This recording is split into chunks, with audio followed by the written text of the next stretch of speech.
I agree.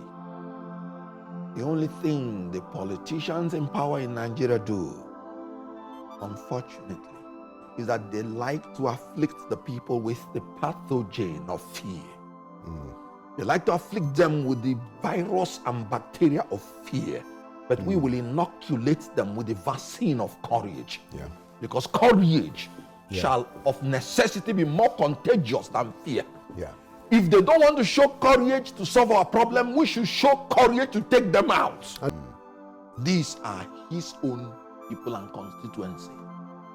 Not long ago, the Islamic clerics from the north came out to disassociate themselves from same-faith ticket as a result of the performance of this governor. These were the people that were willing to go on jihad when this man chose a fellow Muslim to be his vice president. And they said they would go on jihad if they don't vote them in. Today, they have repudiated that ticket because of the terrible performance of this government in power. The people from Southwest, particularly from Omeko, the city where Bola Tinubu claims to be his own town, they were the first that shot the first salvo. Ebin power. We are hungry.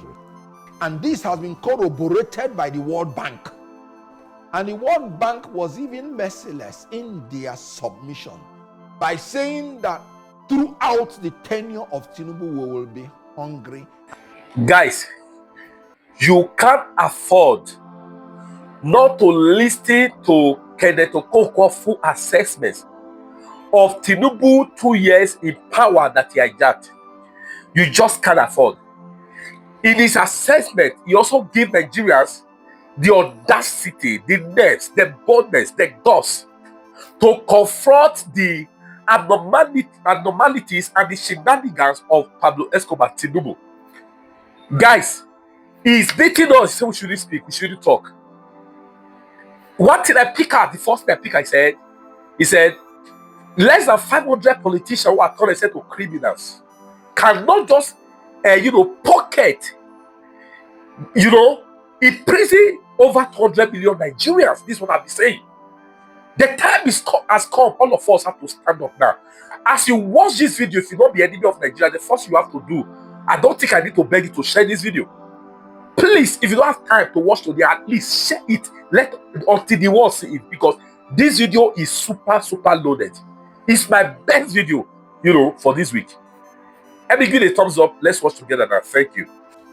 So I want us to start from your take on my take that 2 years is still good to do good. What's your response?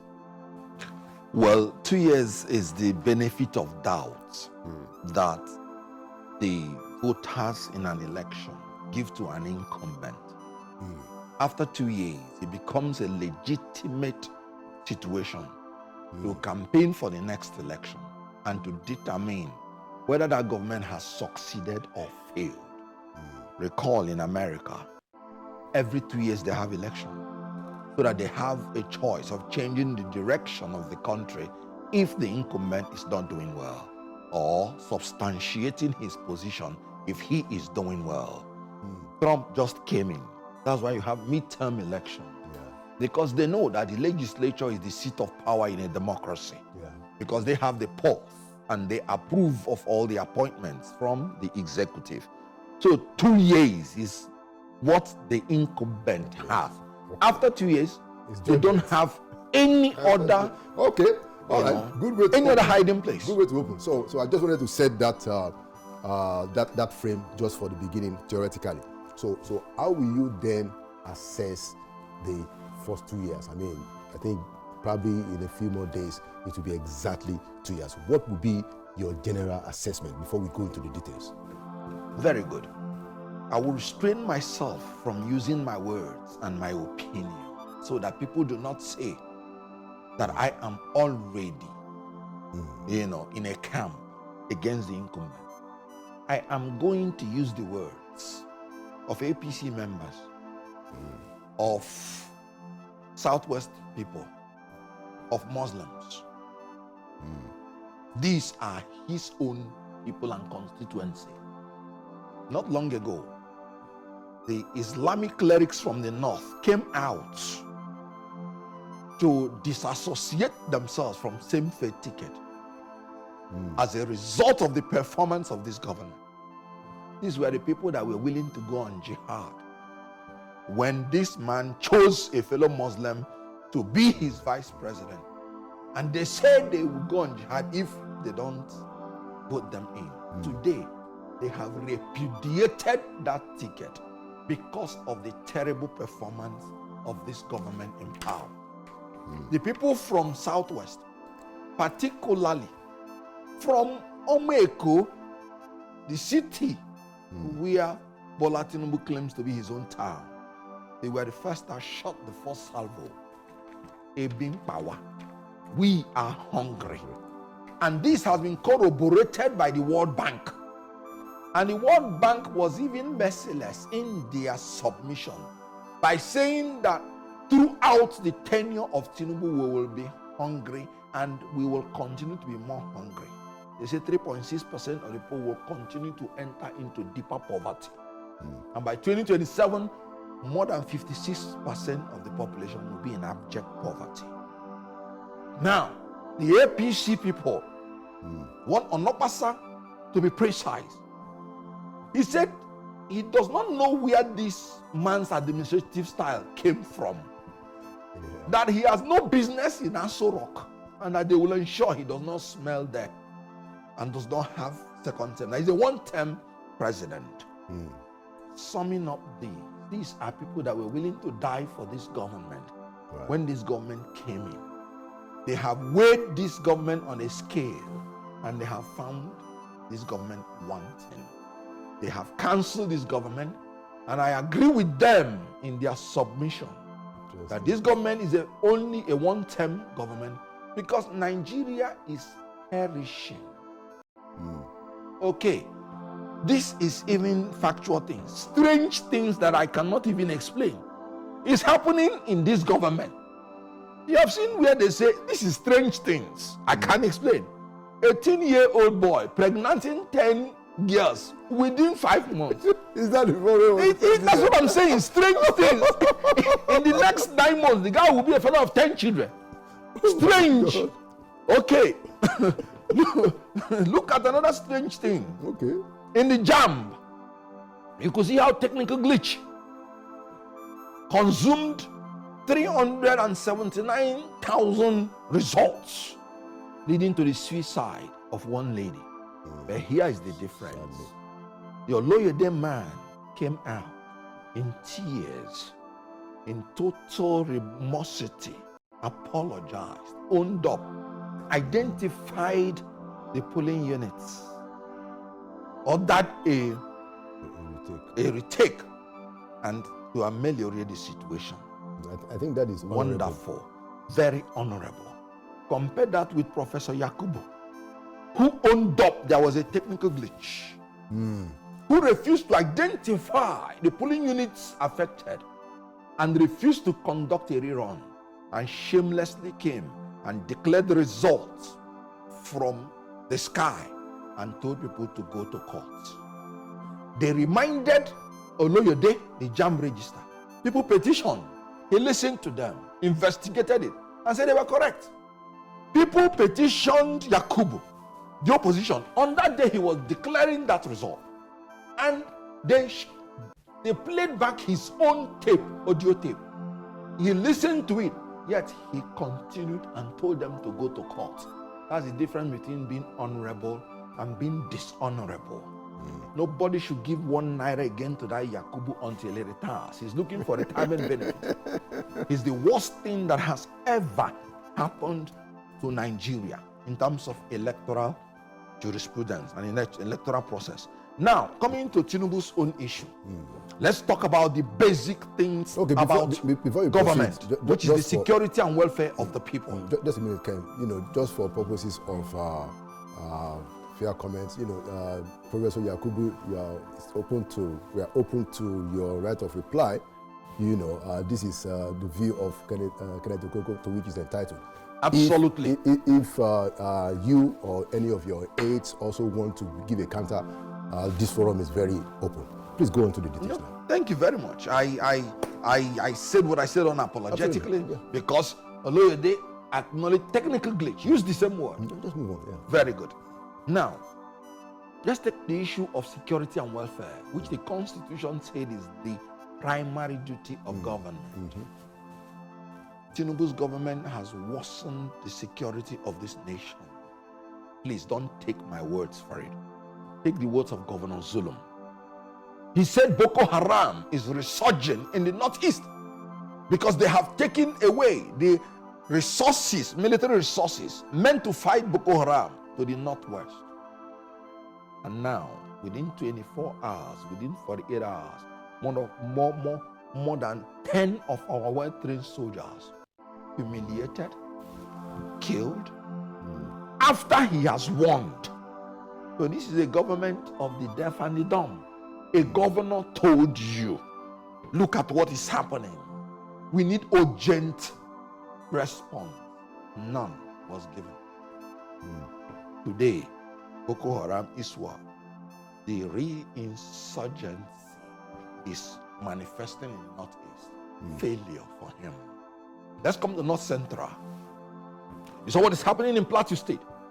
They killed the first 50-something persons. The governor of Plateau screamed. What did this government do?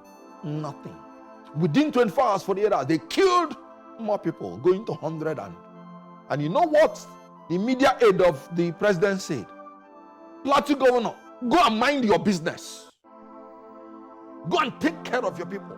You're not implementing, shifting responsibility. The president was in Paris when those things were happening. Couldn't cut his visit short. This is Plateau.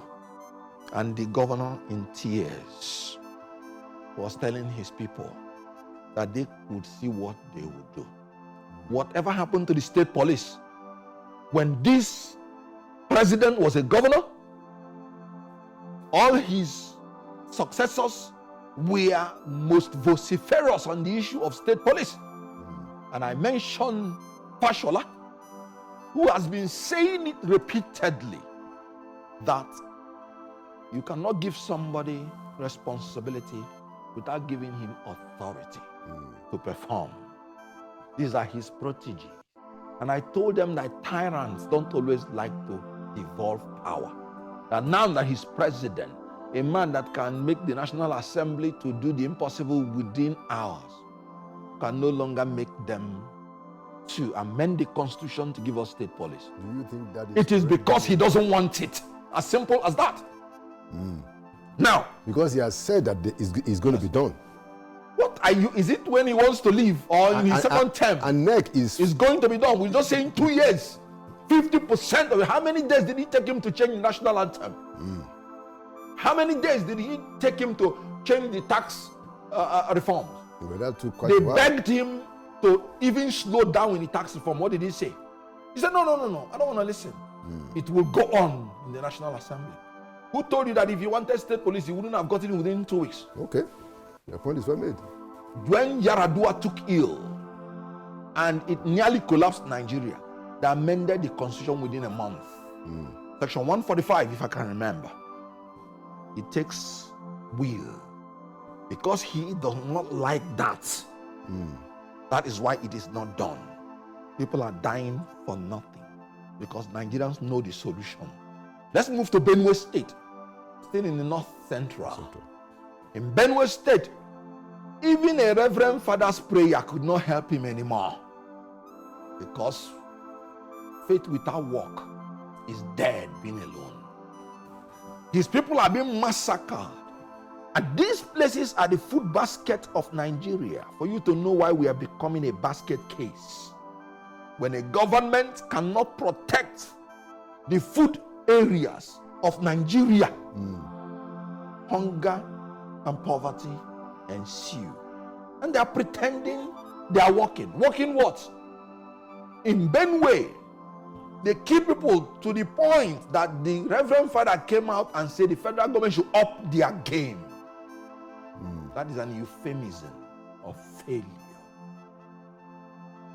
How many people will still need to die before they do something? Let's go to the Northwest. Lakurawa, however it's called. An insurgent group that came in the disguise that they are protecting the people. And the people wholeheartedly submitted to them. You know why? Because of some spaces that are not just ungoverned, but ungovernable. And the people submitted only to discover that they are foreign terrorists. Do you talk about Niger? Good. The same thing. You saw how the governor of Niger State even descended to cutting the hair of Dada people.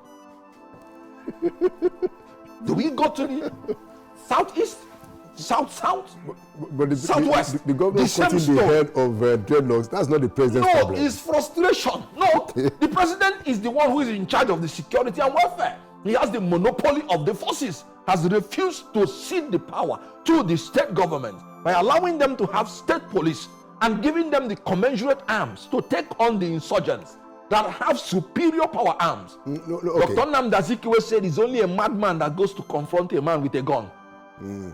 You must be insane. I wanted to take up, two issues. The first one is the issue of state police.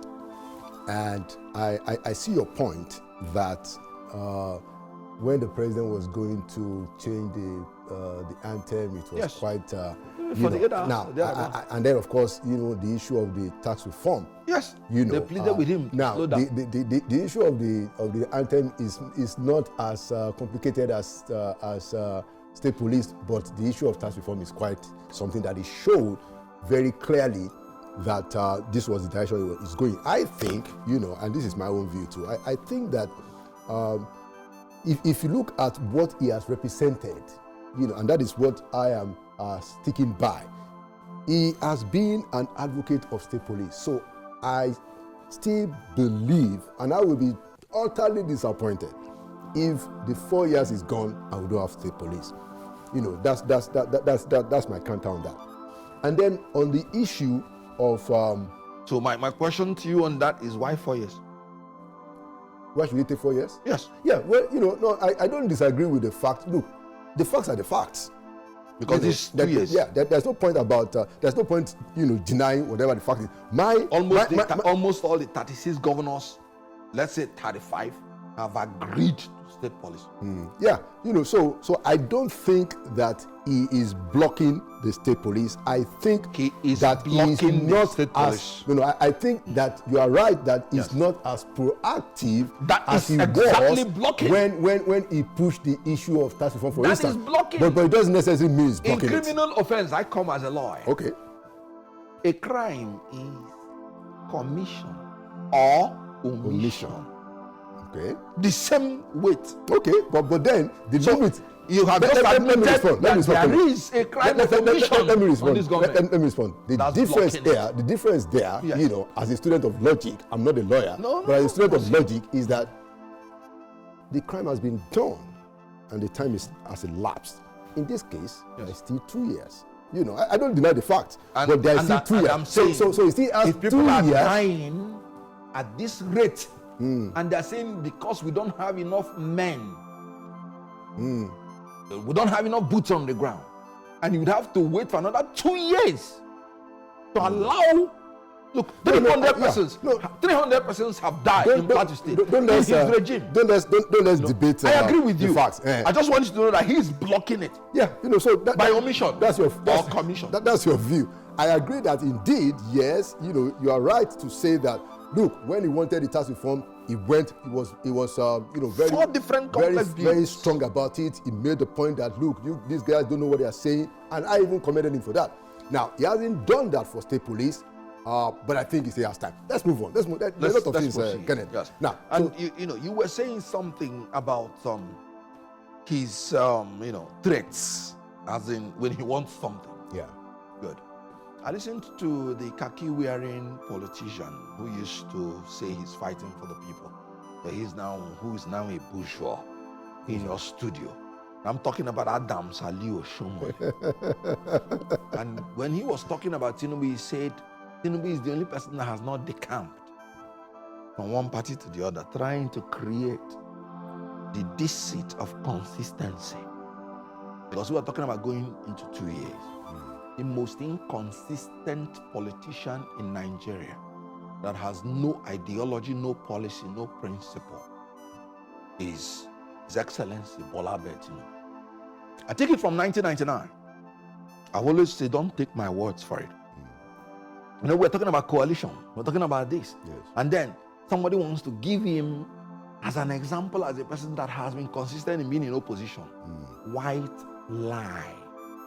In 1999, Tinubu was elected as a governor under AD. And his state is the most prominent state in Southwest. Right. The same 1999, AD went into coalition with APP and produced Olufalaye, and they voted Olufalaye under APP coalition. That was in 1999. They did not even wait the next year. In 2003, right. Tinubu, as an AD governor, Right. they went into coalition with PDP, this same PDP, and they voted for Olusegun Obasanjo. Tinubu particularly showed his ballot paper and showed how he voted for Olusegun Obasanjo. They dumped Olufalaye. In 2000 and... Did Olufalaye run in 2003? Yes. No, he did not run. They've packed him up. Yeah. So you can't say you dumped him in What- 2003 because he didn't run in 2003. That's Eddie. Yeah, but he didn't run in 2003. He did not run now. That's why they dumped him. They Okay. Good. They endorsed Olusegun Obasanjo to be their sole. Yeah, but you didn't know that Of another party. You didn't know that Olufalaye wanted to run in 2003. Whatever it is, he did not run. So you didn't know. So you can't say they dumped him. That's what I'm saying. Okay, Because alright. he ran for them in 1999. Right. In 2003, Obasanjo, that is his arch political, he call it rival, call it opponent in the Southwest. He aligned with him and personally voted for him, coalition with PDP. In 2007, and that is where Oshomole told a white lie. Tinubu had already fallen out with AD and their leadership Afenifere. He dumped them. He formed AC. And as a sitting governor of AD, decamped to AC because AD was still there. No, but AD collapsed into AC, Kenneth. No, they did not collapse. AD as a political party was still existing. He destroyed AD so that he will now no longer be under the leadership of AD, which is controlled and was controlled by Afenifere. So he formed a new party, AC. Remember, he ran under AD in 2003. In 2007, he wanted to run with Atiku Abubakar. The same Tinubu endorsed Atiku Abubakar. Atiku Abubakar was the presidential candidate of AC 2007. He wanted to be the vice presidential candidate. Atiku refused because of the Muslim ticket. So he decamped from AD into AC. Clearly, in 2011, he supported Goodluck Jonathan of PDP. Patient Jonathan just confirmed it by thanking them for throwing their support to the husband and herself. 2011. Right. In 2015, not because he loved Jonathan, but because Buhari did not agree with his terms. And that was why the coalition collapsed in 2011. In 2015, Buhari was willing to agree and concede to him. And he supported Buhari. This is a man that has never supported two presidential candidates in two elections from 1999 to 2015. 5 electoral cycles. And you're telling me about consistency? Okay, all right. So let's just take it forward. I'll make a comment on my own perspective, and then we move to something else that I wanted to talk about. Now, and I'm going to start with North Central. And then I'll build it up. Now, I personally think that what is happening in North Central, which is not new, is cumulative, is quite, for me, I find it very, very alarming. It's a very troubling situation. And I think that as a people, I think we have even lost our humanity up to a point, because those deaths, those callous attacks no longer infuriate us as it ought to be. Which is why, I have tried on this program to humanize the story, to talk about, actually read out the names of the people. And I found the statement of the governor of Plateau State, Caleb Mutfwang. I find it quite courageous to say that this is a genocide that is going on. Very, very forthright. Now, but I am willing to concede that, yes, Tinubu is the one in charge, but this problem started long ago. I wish that he has the courage to deal with it, because what I think has happened is that we've not been blessed with courageous leadership who understand that the reason why you have power is to help the people to transform situation. Again, I'm still holding that hope. Now, the other issue I wanted to talk, Okay. Well, no, you've made your point now. Okay, no, I wanted to point out. Okay, please go ahead. I respectfully disagree with you that as a people, right, we have lost our humanity.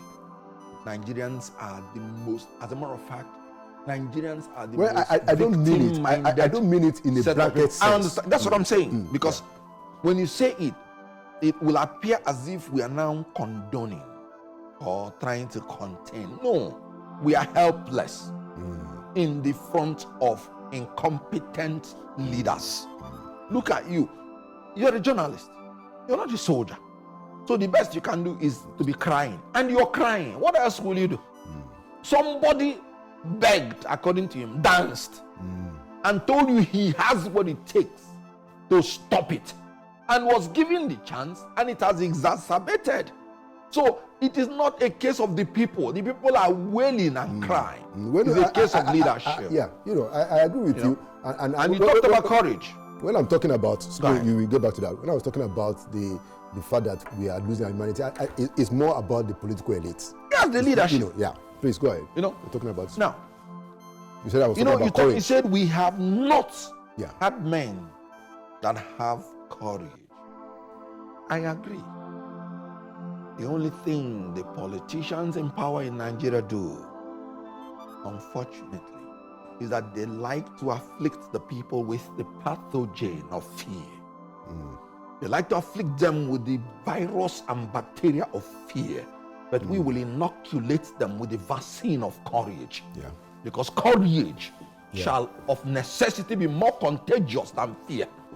If they don't want to show courage to solve our problem, we should show courage to take them out. And that's the point. That's not up to 5,000 persons, embarrassing 200 million persons. I served under Buhari or Shibajo, and it didn't happen the way we hope, which is why I'm here to say that, look, we need to give Nigerians the information that they need. We need to be able to talk about these things objectively and realistically.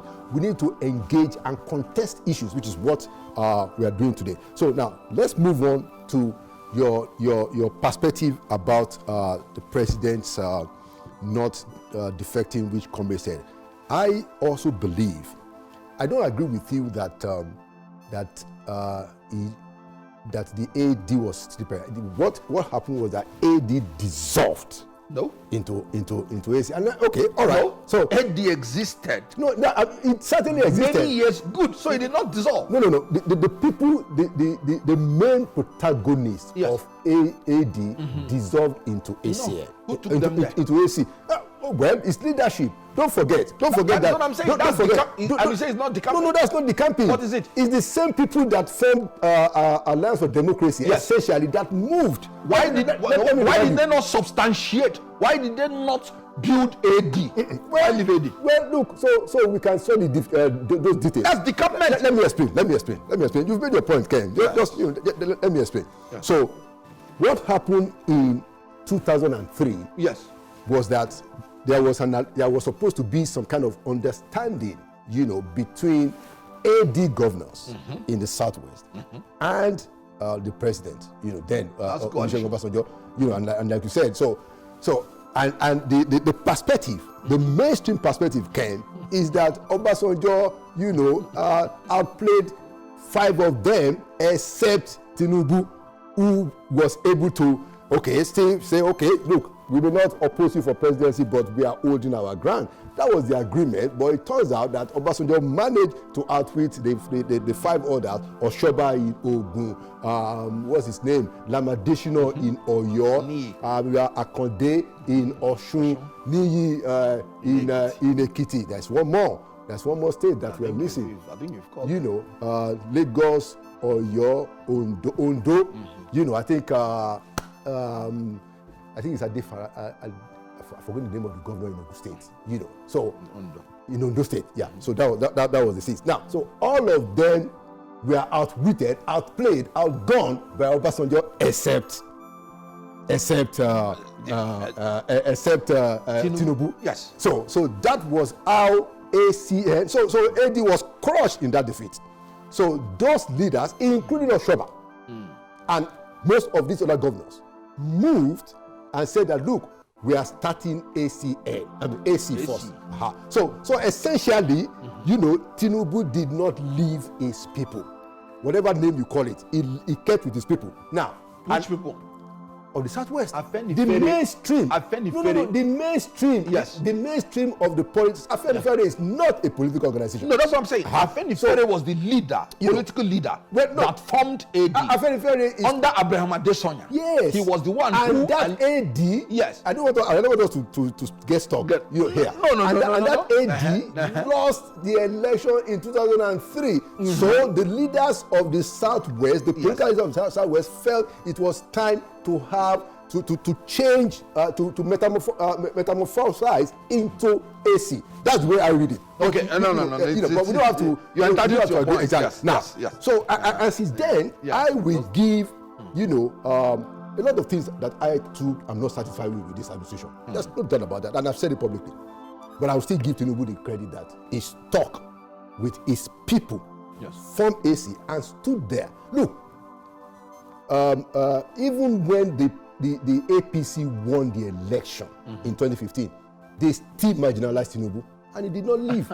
So these are different. No, but I know they was marginalized. Yes. And the reason I say this I point, understand what you're saying. and the reason I make this point, who are exactly. And the reason I make this point is it's not to. I don't agree with you. Yeah, absolutely.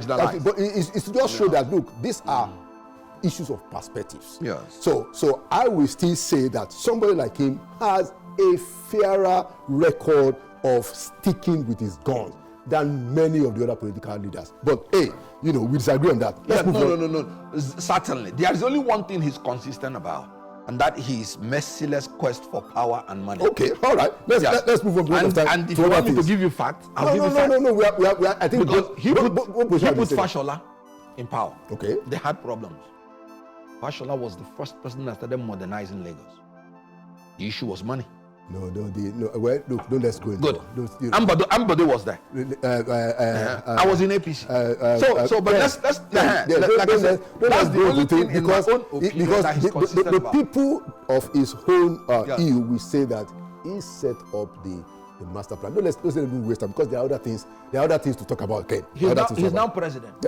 Yeah. All the people that went with him into APC from Southwest, most of them are not there. Lai Mohammed, Babafemi, Aregbesola. So let's go. So when you say people, of course, that is Oshibanjo. Yeah, that is another story. Good. That's another story. So I'm just trying to let you know. That's another story. My whole point is that because you said you carried when you compare. Along. No, I didn't say that. No, I didn't say. I said that was the formula. I'm talking about how AD metamorphosed into AC. That's what I said. Metamorphose. That's what. That's why I use. That's why no, it's not the camping. Metamorphosing is that. Okay, that was what happened. No, let me who is? I mean, tell me. Who are the people in AD when AC was formed? Tell me. Hold on. Give me those people that remained in AD. Adebanjo is not a politician. Hold on. Adebanjo was a politician of the Second Republic. In charge of the AD. They were still having meetings. Yes, Afenifere is a socio-political. I will tell you what. It's not a political party. I will tell you what Muffin is. Let's argue about this. I will tell you what. No, I'll give you an example what Muffin is. Okay. AC morphed into ACL. ACN morphed into APC. No, those were mergers. Good. Those were mergers. They are different. Good. AD This argument never morphed okay. into All right. AC. This argument is not necessary. It's not because of the point. I think we have both made our point. Let's go to other things that I want us to talk about. So we've talked about the North Central. I've responded on the issue of Tinubu's presidency. Now let's talk about the point I wanted to make about North Central. Yeah, is that the we don't seem to understand that when you have a governor, you know, and this is important for the federal government because they control security. When you have a governor call a situation a genocide, that is an official indictment. It is close to it. Is not, you are a lawyer. It is not a prima facie, but it's close to it. Yes. When you have a governor, and this thing has international implications. The International Criminal Court is there because a genocide is a crime against humanity. So a governor of a state has come out to say this is genocide. I think that they better take the matter seriously because this issue can be internationalized and there will be basis. Good. There will be basis because the system as it is currently being our system is not working, it's not delivering justice to the people of North Central Nigeria. You know, sorry again to say I disagree with you a bit. Okay. You say this issue can be internationalized. Yes. And I'm already saying it's already internationalized. Well, I'm saying that it can even go to the to the ICC. That's what I'm saying. Sure. Why do you think that America is putting Nigeria now closer to people that are terrorizing Christians? Officially. It is because of such things. And then coupled with the terrible mistake that Tinubu did by picking a fellow Muslim, creating the impression, you know, perception is very funny. Right. Any nation that is blessed with diversity, they do not understand the power they wield. America became one of the most powerful nations on earth because of harnessing their diversity. True. If they want to take on any country, they will have people from that country that they have as citizens who enjoy free and equal everything in the eyes of the law. You can imagine if Nigeria can harness their diversity. We have access to Christian nations by our diversity. We have access to Muslim nations. We have access to black, whites, everything. And now you see this country because of leadership of people like Tinubu, who is antithetical to everything, our diversity. And any nation that rejects such spirit of diversity will continue to go down. If Tinubu rules Nigeria for 30 years, and I am quoting Boala, he cannot afford anything new. According to what I said, don't take my words for it. Kenneth, I must interject that, you know. Go ahead. He said even if you give him 30 years, is it not happening? I mean, this is just a sidebar that we should treat quickly. I don't understand the logic of bringing a Boala. And, you know, since you raised it, I don't understand the logic of making a Boala a spokesperson. If you wanted to neutralize him, based on all the things that he has said about the president, it reflects badly on both of them, both himself and the president. Now, if the president wants to neutralize him, which is what I think he's doing, or if he wants to settle him, go and put him somewhere, you know, but to bring a Boala, you know, and it reflects badly, poorly on the character of Boala. Now, and you see how Boala has had to fight. You know, there was even a time he went on TV and he was looking for water. Yes. I mean, his throat was dry. You know, but that's a sidebar. Don't exactly. You know, the only reason he was taken was to deny the opposition of Boala. I think I agree. Immediately he was taken. Boala wanted to say, "I'm the spokesperson." I said, "Shut up. You are not." Can you imagine bringing a lawyer and saying he's a policy analyst? No, what policy is analyzed? Let's move on. Economics or what? Ken, I want us to also talk about the state governors. You know, and I will explain, and then you can also make your own comment. Now, let me restate my view. I also have issues with this government. No doubt about it. But I'm holding out hope That's the difference between you and me. Yes, I'm already hopeless. Exactly. Yeah. I'm holding out hope because something tells me that with all these things that this man, this man was the one. He was the leader of progressive politics. So I'm going to give him his 4 years. All right. So having said that, state governors are in charge, okay, of education. They're in charge of health. They can make things happen in agri. They can provide human capital development. They can even ensure that the productivity of agriculture in their states can actually bring some kind of succor to their people. This was what happened during regional governments. I grew up in the West, so I can talk about how as regional premier, was able to do free education, free health, and even in the Second Republic, UPN did free health and free education. These were state policies. UPN was not in the federal government. How much responsibility are you willing to concede that the governors have in what it is that is the fate of the country today? Ken? Very good. First and foremost, you talked about agriculture. Yeah. How can somebody go to the farm when if he goes to the farm, he will be killed? It happened in Enugu, my state. It happened in Benue. It happened in Plateau. It happened in Nigeria. Everywhere in Nigeria. In Edo, you recall that those 16 people were killed because of apprehension that the natives have been killed consistently. Yeah. So how do you go to agriculture when your life? That's why I'm saying, why don't you give these people state police so that I will have a reason to blame them? But aren't you giving the governors let me comment. Let me comment. I just talked Okay. I just talked about agriculture. Yeah. Because when you give somebody leeway to escape whatever you say, you can't blame him.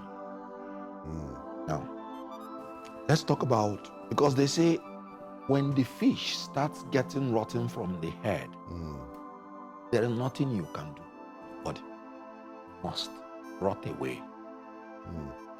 Talked about Awo. Awo ran through federalism. The resources of Southwest was in his hand, and he paid tax to the federal government, 50% of it.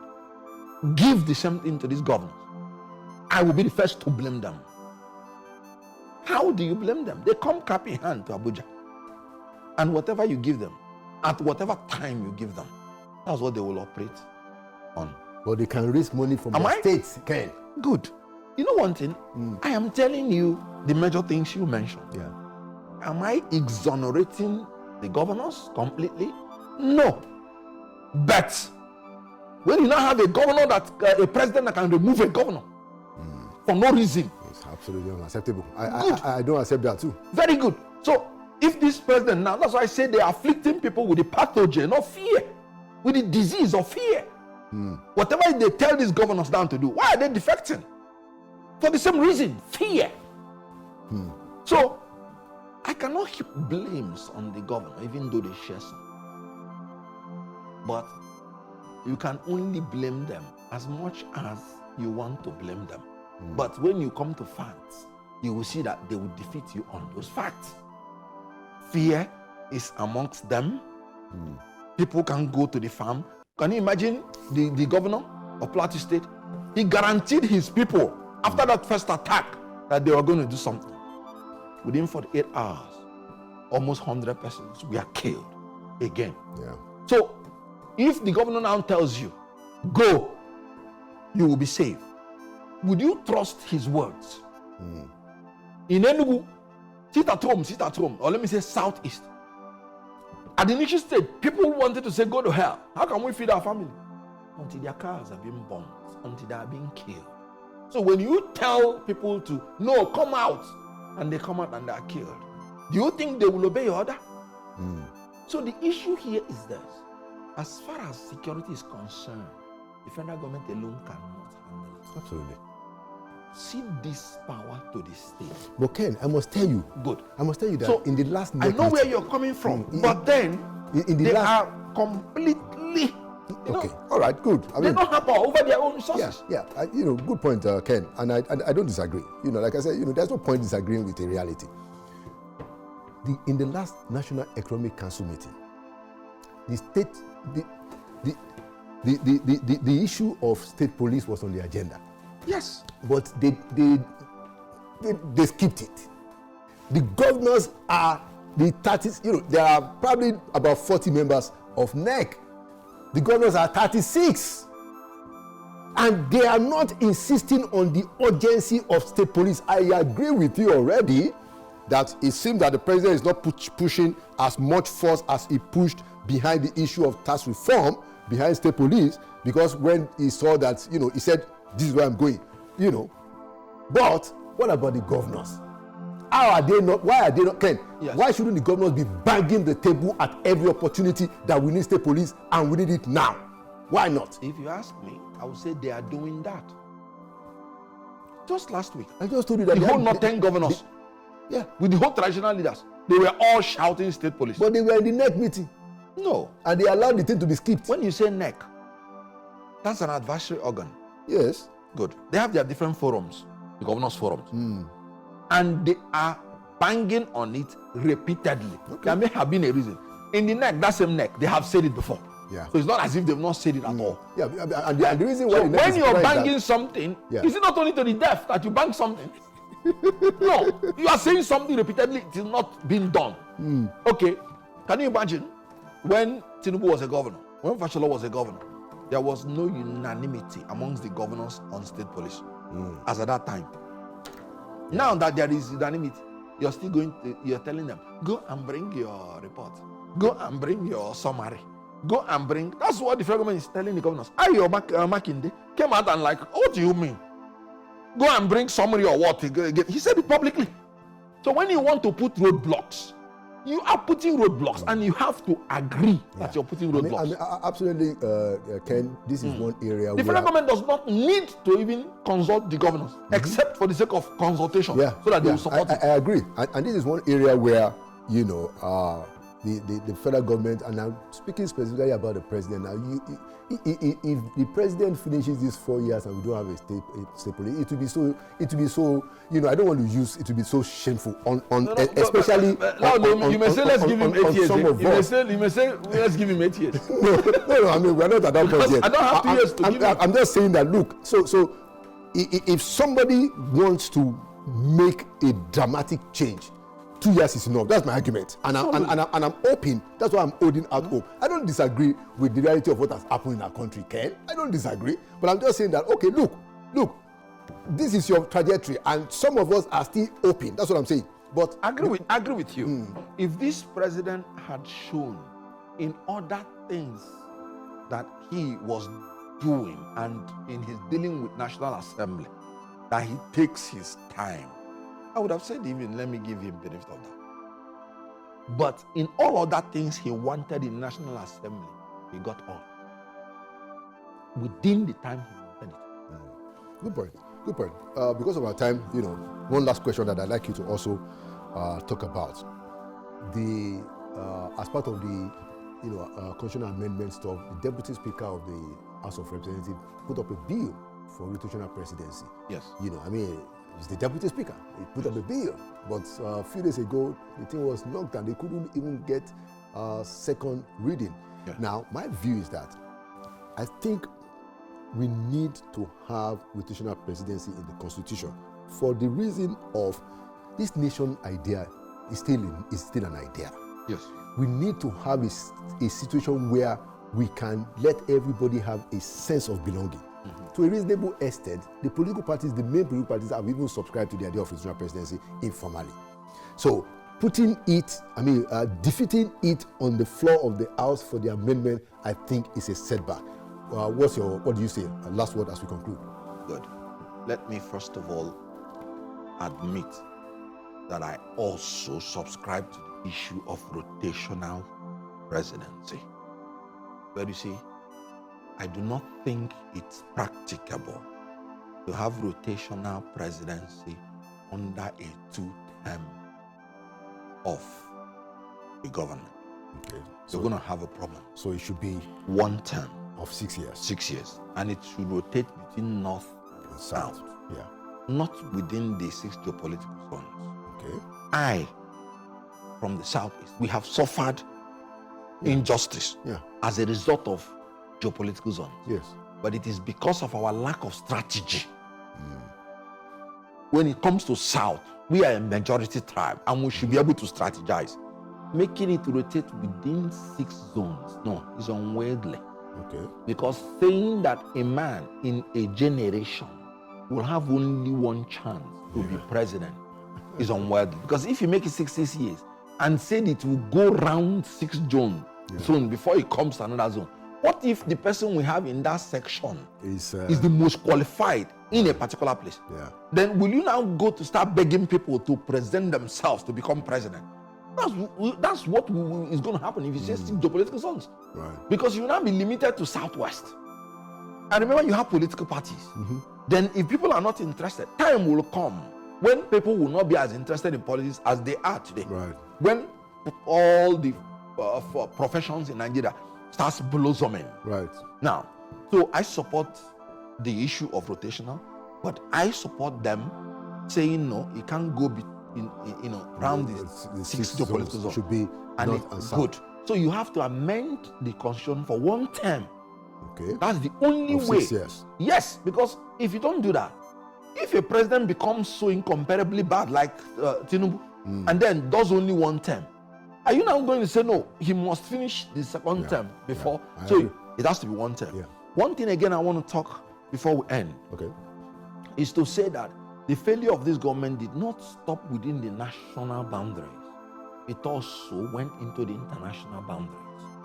For the first time since the formation of ECOWAS is split. Simply because of the incompetence of this government in handling change of power in other countries. In Buhari's regime, there were some unconstitutional change of power. Right. And they handled it so efficiently well. When there was a change of power in Niger Republic, the first thing this government said is that it was going to take them out within 7 days if they don't run out. In diplomacy, you carry a big cane, but you go with soft words. Thank you so much, Mr.